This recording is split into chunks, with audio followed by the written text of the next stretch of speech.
Welcome to History Rewrites, where we dive deep into the overlooked, the misunderstood, and the rewritten chapters of our world. If you're fascinated by geopolitics, power shifts, and stories that shape nations, you're in the right place. Don't forget to subscribe and hit the bell icon so you never miss an episode that challenges the mainstream narrative. Regime change is a curious thing. When one nation stumbles, others brace for the fall. Nowhere is this more evident than in Africa, specifically the Sahel. What began as a remote ethnic insurgency spiraled into a continental crisis, a wave of coups that toppled governments in Mali, 2020, Guinea, Burkina Faso, Niger, Chad, and Gabon over just 3 years. The recent wave of military coups and ethnic insurgencies across several Sahel countries, Mali, Burkina Faso, and Niger, has led to the formation of a nascent political and military alliance known as the Sahel Confederacy. This confederation aims at diplomatic, economic, and military integration among the three military-led governments as they seek to consolidate resources and reinforce their power amidst rising violence and jihadist insurgencies. Rooted in complex historical, geographic, and socio-political realities, this initiative faces significant challenges, including internal ethnic tensions, poor infrastructure, economic underdevelopment, and strained regional relationships. The Sahel region itself is a difficult geoclimatic transition zone between the Sahara Desert in the north and subtropical savannas in the south, with large nomadic populations and fragile borders that complicate both governance and security enforcement. The lack of stable governance and extremist violence since the 2010s, exacerbated by the fallout of the Libyan civil war and subsequent influx of weapons and fighters, has destabilized the region, leading to repeated coups and a decline in French influence, replaced in part by Russian private military contractors, Wagner Group.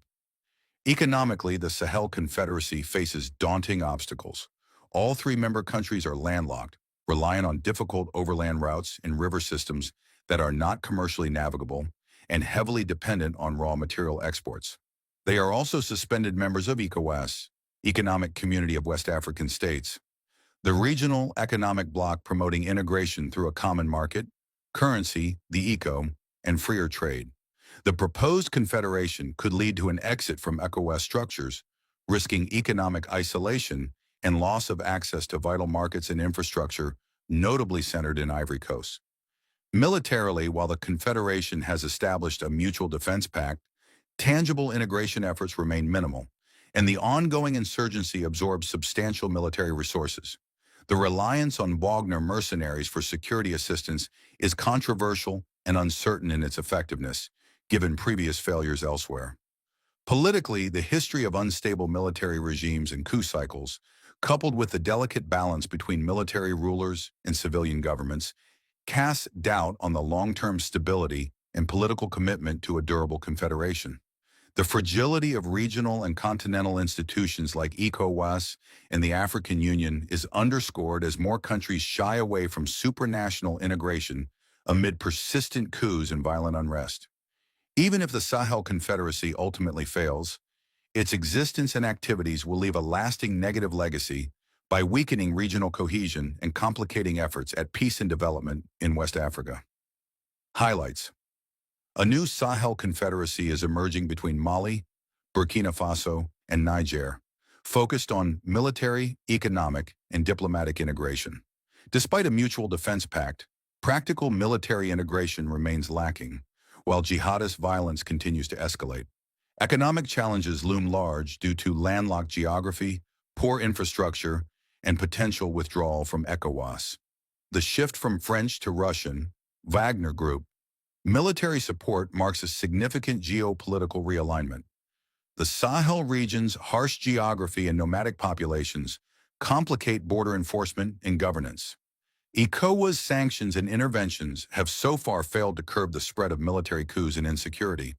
The long-term political stability of the Confederation is questionable, given recurring coups and civil-military tensions.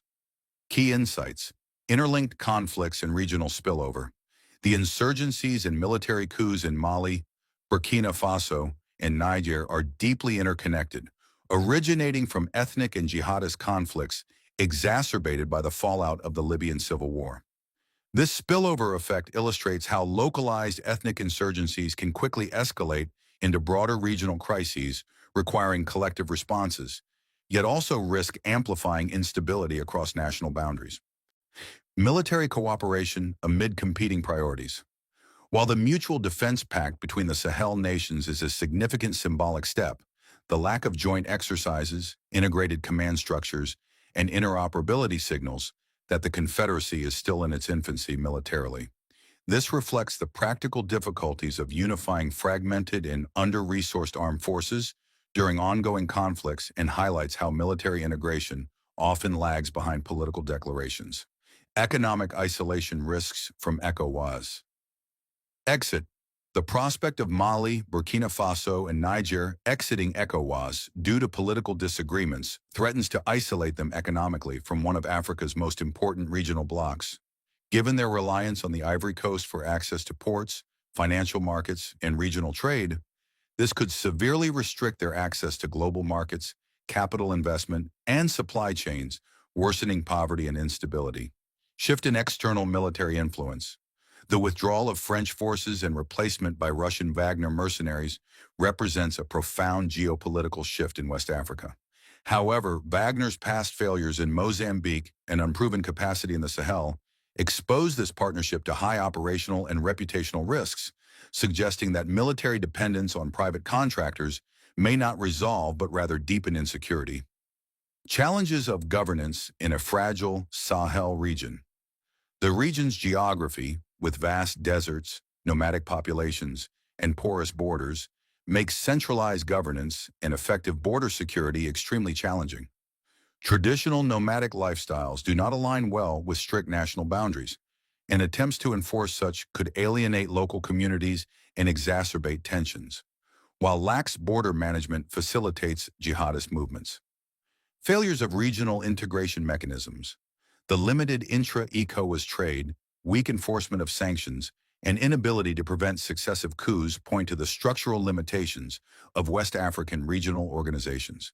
These bodies struggle to manage political instability effectively, especially when key members are suspended or in open defiance, signaling regional fragmentation that undermines collective security and economic prospects. Enduring political instability and cycling coups. The severity and frequency of coups in the Sahel nations underscore the fragility of military-run governments relying on transitional civilian authorities. The pattern of coups followed by nominal civilian rule and subsequent military reassertion suggests a lack of sustainable governance frameworks, raising doubts about the Confederacy's long-term viability and the risk that new coups could further destabilize the region. Revolution, however, tends to be contagious. Now, the military juntas ruling Mali, Niger, and Burkina Faso are planning something unprecedented, a Sahel Confederacy. It's more than just a pact. It's a vision to fuse diplomatic, economic, and military power into a single bloc. A mutual defense agreement is already in place, and talks of a joint currency and development bank are underway. But revolutions don't happen in white gloves. Since the coups, violence has surged. Islamist insurgents are expanding into Ghana, Togo, and Benin. The promise of stability is being tested daily. The Confederacy is, at its core, about consolidating military power and political control. But geography, history, and foreign interests are all major hurdles. The Sahel is harsh, landlocked, poorly connected, yet Mali, Niger, and Burkina Faso are betting on unity to overcome isolation, cutting ties with ECOWAS and possibly abandoning the CFA franc in favor of a new, sovereign economic identity. But here's the twist. History is not on their side. Previous attempts at African federations, like the Senegambia Confederation or the Mali Federation, collapsed under political strain. Will this one be any different? Add to that the involvement of Wagner mercenaries replacing the French military presence, and the stakes get even higher. It's a gamble of sovereignty, security, and survival, with Russia playing an increasingly pivotal role. Meanwhile, ECOWAS is caught between sanctions that don't work and military interventions they can't afford. So what happens next? If the Sahel Confederacy fails, It could destabilize West Africa for decades. If it succeeds, it may signal a continental shift away from traditional alliances toward a new, uncertain era of self-determined military rule. You've just witnessed how insurgency, geopolitics, and ambition are rewriting the map of West Africa. If you found this story insightful, subscribe to History Rewrites now. Tap that bell icon so you're the first to know when we release the next episode exploring the fragile fault lines of our world. Thanks for watching. Please subscribe to our channel.